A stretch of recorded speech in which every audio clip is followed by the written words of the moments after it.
నమస్తే. కథా శీర్షిక ఏ సిరులెందుకు ఏ సౌఖ్యములెందుకు. రచన పెబ్బిలి హైమవతి గారు. చదువుతున్నది రాధిక.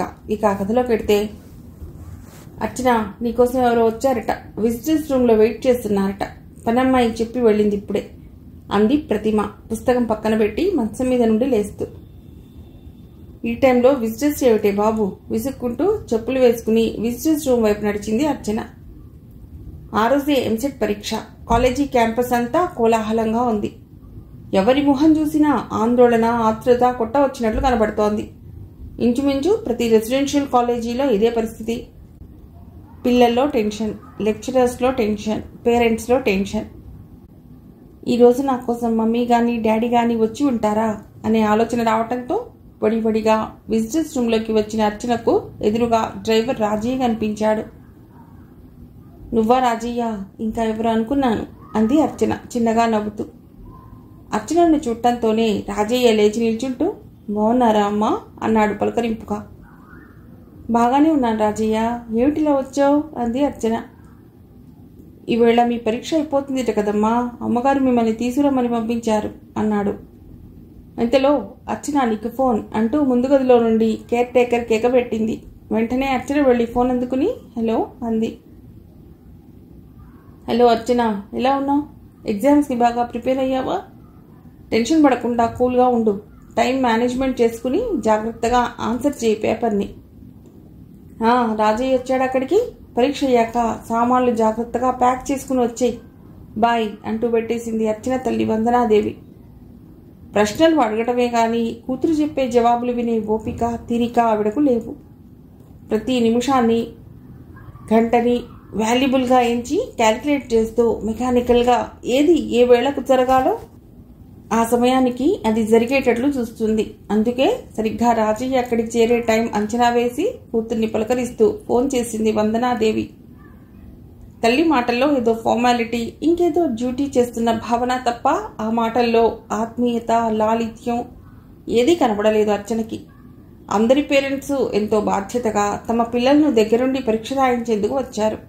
తన తల్లిదండ్రులు రాలేదు సరికదా, కనీసం ఫోన్లోనైనా అభిమానం కనబరచలేనంత బిజీ.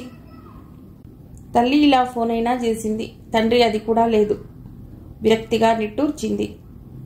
ఫోన్ పెట్టేసి రాజయ్య గదిలోకి వచ్చి, సరే రాజయ్య, పరీక్ష రాసి వచ్చాక సామాన్లు ప్యాక్ చేసుకుని వెడదాం. మరి నేను వెడతా, ఈలోగా నీకేదైనా పని ఉంటే చూసుకునిరా అంది.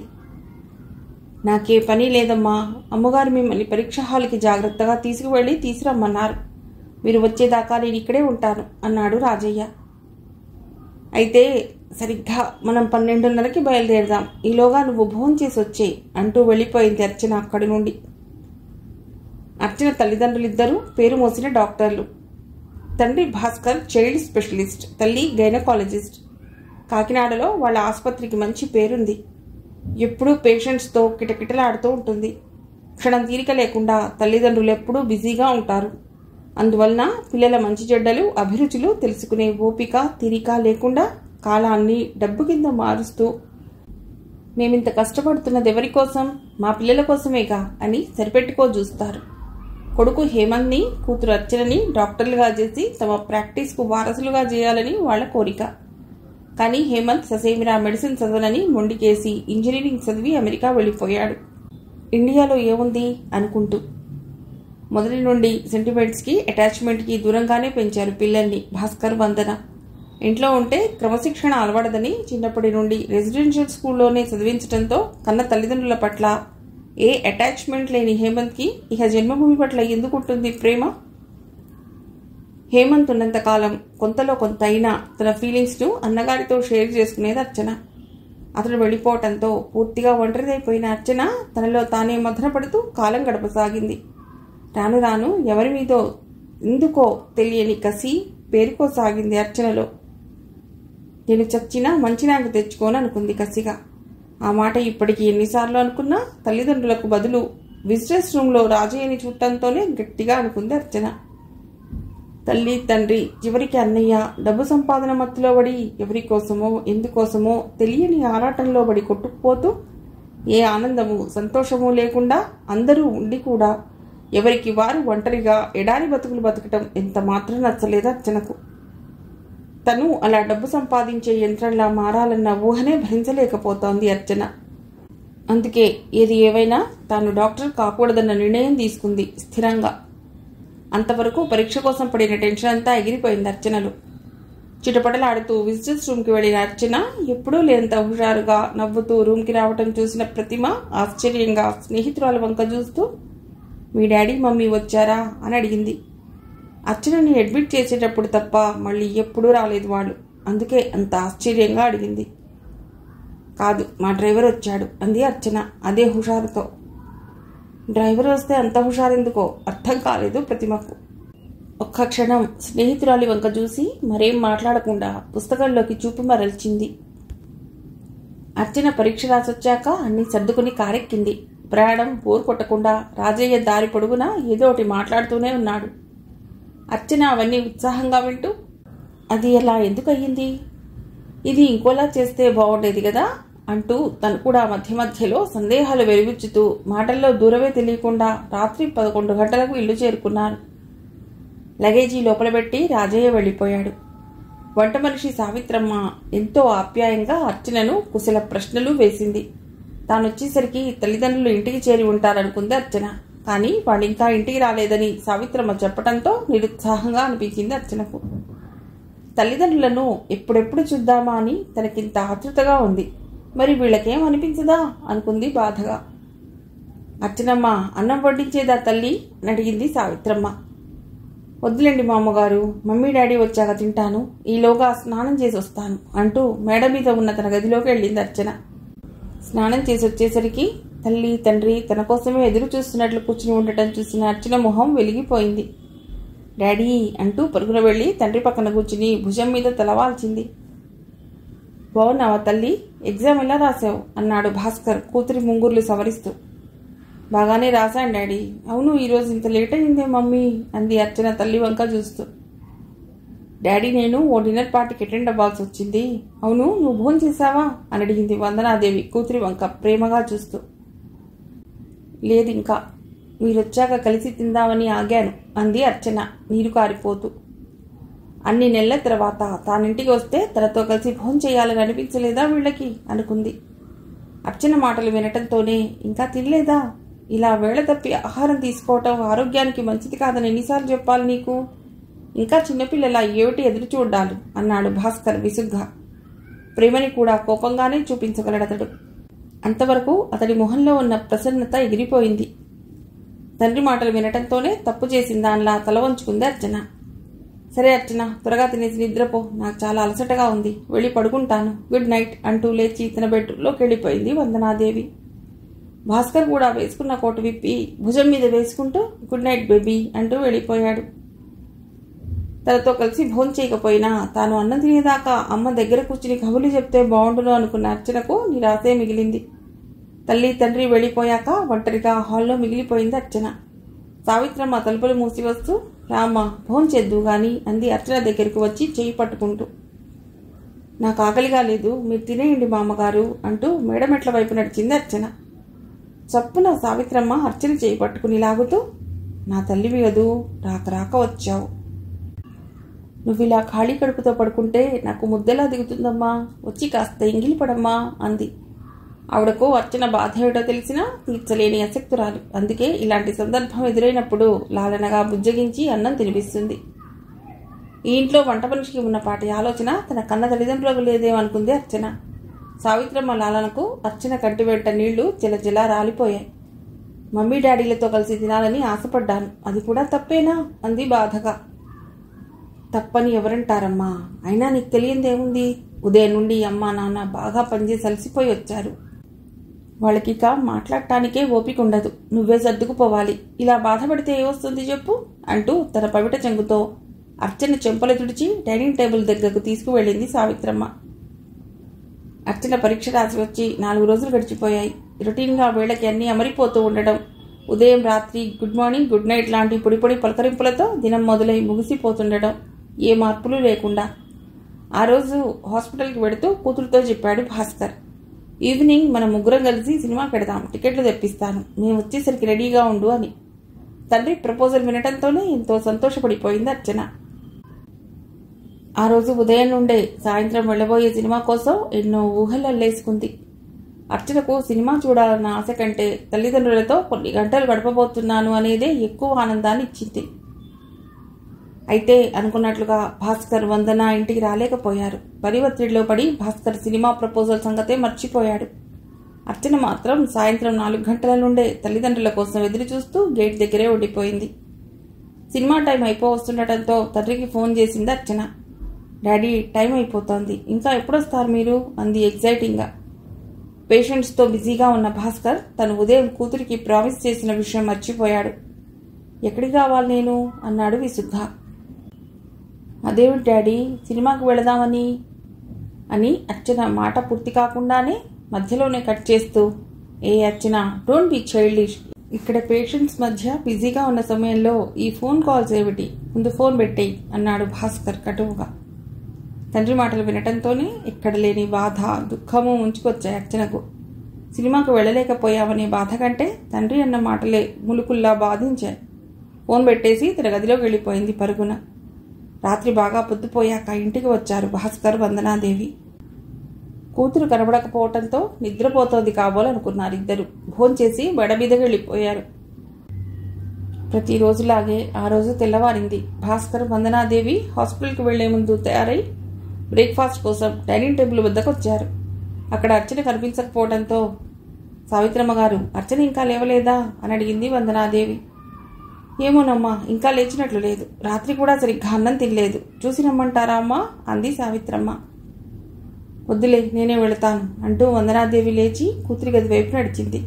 ఆమె వెళ్లేసరికి అర్చన మంచం ఖాళీగా కనిపించింది. బాత్రూంకి వెళ్ళిందేమోనని వెనుతిరిగిన వందన దృష్టి గాలికి రెపరెపలాడుతూ టేబుల్ మీదున్న పేపర్ మీద పడింది. అది ఎగిరిపోకుండా దాని మీద క్యాసెట్ పెట్టి ఉంది. ఆ పేపర్ మీద అర్చన హ్యాండ్ రైటింగ్ కనిపించడంతో క్యాసెట్ పక్కన పెట్టి ఆ కాగితాన్ని చేతిలోకి తీసుకుంది. మమ్మీ, డాడీ, నాతో మాట్లాడే తీరిక, ఓపిక మీకు లేవని తెలుసు. అందుకే నా మాటలోని బాధనంతా ఈ క్యాసెట్లో రికార్డ్ చేసి పెట్టాను.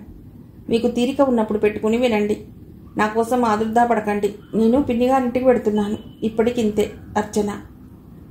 అది చదివిన వందనాదేవి మొహం రక్తం లేనట్లుగా తెల్లగా పాలిపోయింది. రక్తం లేని బొమ్మలా నడిచి వచ్చి ఆ కాగితం భాస్కర్ చేతిలో పెట్టింది. అది చదివిన భాస్కర్, బాగుంది, ఈ సెంటిమెంటల్ ఫూల్కి ఆ సెంటిమెంటల్ ఫూల్ జతన్నమాట, మంచిదాన్నే ఎన్నుకుంది, ఇహ జీవితంలో ఇది బాగుపడదు అంటూ ఆ పేపర్ పక్కన పడేసి బ్రేక్ఫాస్ట్ చేయసాగాడు. ఇంకా అలాగే అచేతనంగా నించుని ఉన్న భార్య వైపు చిరాగ్గా చూస్తూ, ఏటలా చూస్తున్నావు, టైం అవుతోంది, తొందరగా తిను వెళదాం అన్నాడు. తప్పదన్నట్లుగా కూర్చున్నదే గాని కొంచెం కూడా టిఫిన్ తినలేకపోయింది వందన. భాస్కర్, ఈ పూట నేను హాస్పిటల్కి రాలేను, నువ్వే ఎలాగో మేనేజ్ చేయి. మరీ సీరియస్ కేసులు ఏమైనా ఉంటే నా ఫ్రెండ్ విమలకు ఫోన్ చేయి అంటూ చేయి కడుక్కుని లేచింది అక్కడి నుండి. ఏ వందన, ఏమైంది నీకు? అది క్షేమంగానే ఉంది కదా, ఎందుకంత వరీ నీకు అన్నాడు భాస్కర్ అనునయంగా. ఏం లేదు, నా మనసేం బాలేదు ఈవేళ. మన ధోరణిలో మనం పడి దాని ఫీలింగ్స్ ఏమీ పట్టించుకోలేదా అనిపిస్తోంది నాకు అంది వందనాదేవి జీరబోయిన గొంతుతో. చెంపల మీదకు చేరిన కన్నీటిని కర్చీఫ్తో అద్దుకుంది. వందన, ఏమిటది చిన్నపిల్లల? రిలాక్స్. అర్చన ఎక్కడికి వెళ్ళిందని అంత బాధపడుతున్నావు? మీ చెల్లెలింటికే కదా, 2 రోజులు పోతే అదే తిరిగి వస్తుంది అన్నాడు భాస్కర్ వాతావరణాన్ని తేలికపరిచే ఉద్దేశంతో. భాస్కర్ ఎంత చెప్పినా ఆ పూటకి హాస్పిటల్కి వెళ్ళలేకపోయింది వందనాదేవి. భాస్కర్ వెళ్ళిపోయాక సరాసరి కూతురు గదిలోకి వెళ్ళి అర్చన తమ కోసం ఉంచిన క్యాసెట్ చేతిలోకి తీసుకుంది. అందులో ఉన్న మాటలు వినాలంటే ఏదో జంకు. అందులో ఏముందోననే భయం వందనని అచేతనురాలిగా చేసింది. ఆ క్యాసెట్ అలా పట్టుకుని ఆలోచిస్తూ అక్కడే కూర్చుండిపోయింది. హాయ్ పిన్ని, హౌ ఆర్ యూ అంటూ పిన్ని గారింట్లో అడుగుపెట్టింది అర్చన. చేతిలో బ్యాగ్తో చెప్పా పెట్టకుండా హఠాత్తుగా ఊడిపడిన అర్చనని చూసి ఆశ్చర్యపోయింది మాలతి. ఏమిటే అచ్చు, ఉరమని పిడుగులా ఇలా ఊడిపడ్డావు? అమ్మా నాన్న బాగున్నారా అంటూ చేయి పట్టి తన పక్కన కూర్చోబెట్టుకుంది అర్చనను. అయ్యయ్యా నీ ప్రశ్నలు, ఏం చెప్పకుండా రాకూడదా మీ ఇంటికి? అవునులే, నేనేం నీ కన్న కూతున్నా అలగ నటిస్తూ చేయి విడిపించుకుంది అర్చన. చాలేవే బడాయి, ఇప్పటికెన్నిసార్లే నేను పిలిచాను మా ఇంటికి రమ్మని? దాదాపు 3 ఏళ్ళు అయింది నువ్వు మా ఇంటికి వచ్చి. ఎంసెట్ ర్యాంక్ అంటూ మీ అమ్మ నాన్న నువ్వు ఒకటే పాట. ఇప్పుడేమో తిరిగి నా మీద నిందా. సరే గాని ఎలా రాసావే పరీక్ష అంది మాలతి. గ్యారంటీగా నాకు ర్యాంకు రాదు పిన్ని అంటూ కాళ్ళు చేతులు రిలాక్స్డ్గా ముందుకు చాపింది. అదేమిటే అలా నేసావు? అంత ఖచ్చితంగా ఎలా చెప్పగలుగుతున్నావే ర్యాంక్ రాదని అంది ఆశ్చర్యంగా అర్చన వంక చూస్తూ. అదంతే పిన్ని, కావాలని నేను ఆన్సర్ సరిగ్గా చేయలేదు పేపర్ని. అది సరే గాని బాబాయ్ లేరా ఇంట్లో? కనిపించడం లేదు అంది అర్చన ఇల్లంతా కలియే చూస్తూ. బాబాయ్ సంగతి తర్వాత, పరీక్ష ఎందుకు సరిగ్గా రాయలేదో చెప్పు ముందు అంది మాలతి నిలదీస్తున్నట్లుగా. ఏమిటి నువ్వు కూడా మమ్మీలా? ఎంతసేపు మీకు పరీక్షలు ర్యాంకులేనా? ఇంకేమీ అక్కర్లేదా?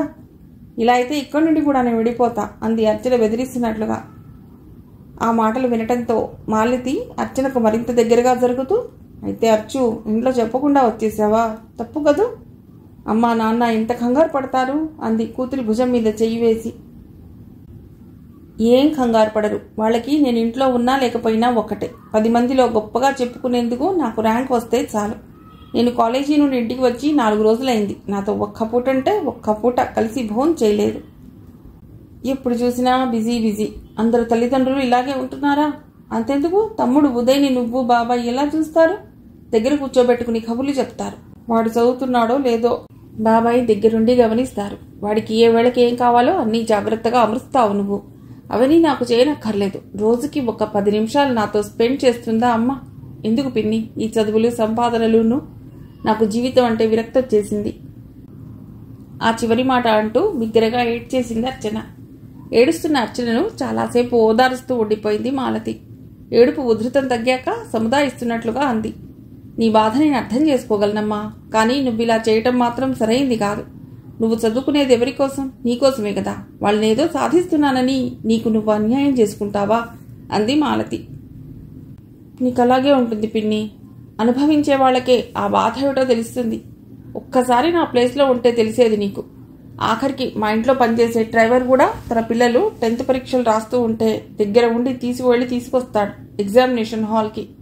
నా దగ్గరకు రాలేదు. సరే, వాళ్ళు వచ్చాక భోజనం చేద్దామని ఊరు నుండి వచ్చిన నేను వెయిట్ చేస్తే చైల్డిష్గా బిహేవ్ చేస్తున్నానని డాడీ నన్ను తిట్టారు.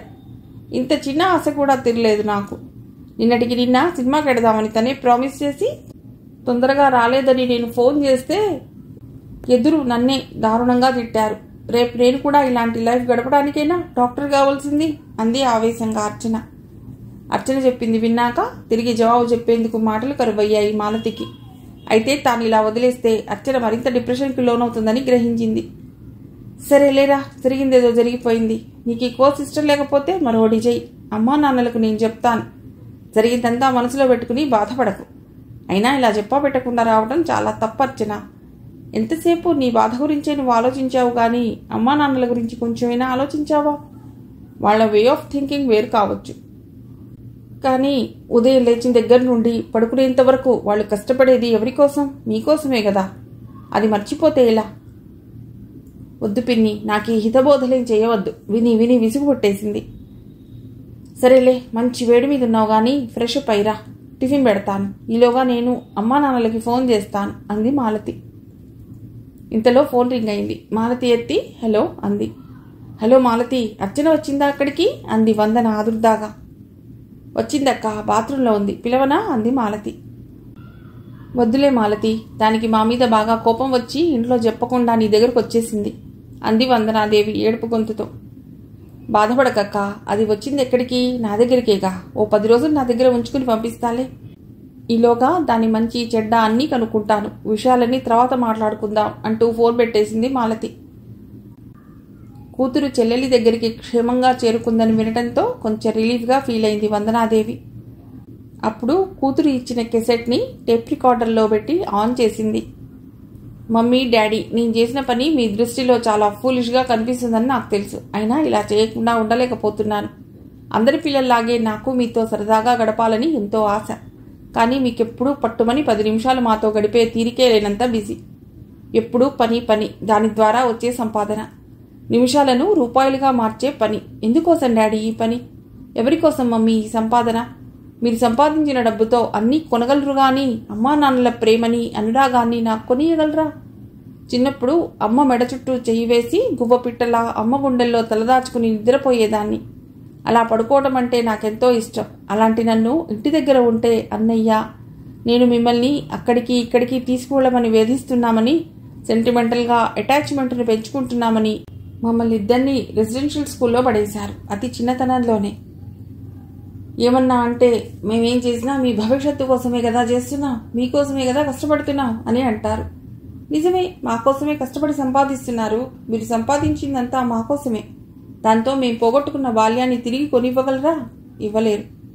మేము మీలా గొప్పవాళ్ళం కావాలంటే రెసిడెన్షియల్ స్కూల్లో చదవక తప్పదన్నారు. మరి ఇంత గొప్పవాళ్ళైన మీరు ఏ రెసిడెన్షియల్ స్కూల్లో, కాలేజీల్లో చదివారు?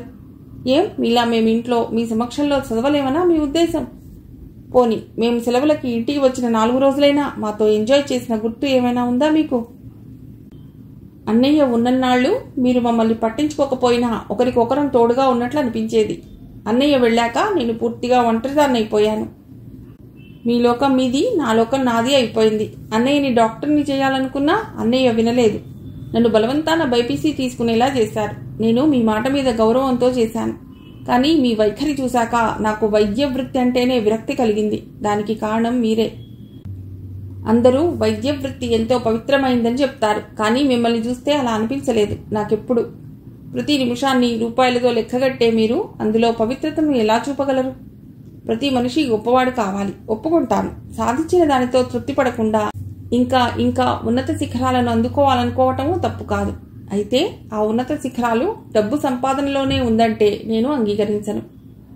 నిజంగా వృత్తి పట్ల అంకిత భావంతో పనిచేస్తే మిమ్మల్ని నేను ఇలా ప్రశ్నించి ఉండేదాన్ని కాదేమో. మీకున్న స్కిల్ని రూపాయల సంపాదనకే వినియోగించారు. కారులో వచ్చే ఖరీదైన మనుషులకు మీ వైద్యం పరిమితం చేశారు తప్ప ఏ నిరుపేద ప్రాణినైనా బతికించడానికి వినియోగించారా?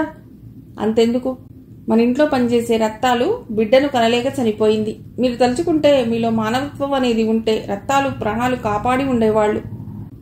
రత్తాలు చనిపోయాకైనా మీలో ఎలాంటి స్పందన కలగలేదు. ఆ రోజే మొదటిసారి అనుకున్నాను, ఎట్టి పరిస్థితుల్లోనూ నేను డాక్టర్ కాకూడదని.